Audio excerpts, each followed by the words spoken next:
Et on se transporte maintenant au centre du Québec où la générosité était aussi au rendez-vous, précisément à Victoriaville cet après-midi. Et c'est en marchant et en courant que plusieurs ont aidé leur banque alimentaire. Jean-François Dumas. Pour cette dame récemment établie à Victoriaville, le soutien de la sécurité alimentaire sera indispensable pour la période des fêtes. Quand tu pars à l'épicerie, c'est très cher.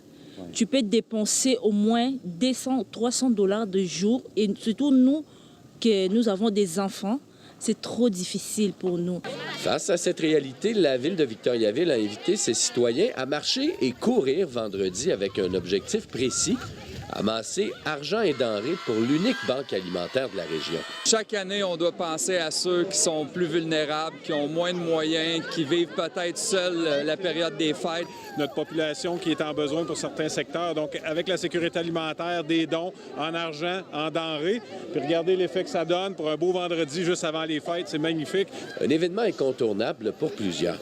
Quand on était jeunes, on a connu la même situation, puis on était très contents d'avoir ces paniers-là, puis même les pompiers nous venaient nous porter des cadeaux de Noël, parce qu'on n'avait pas.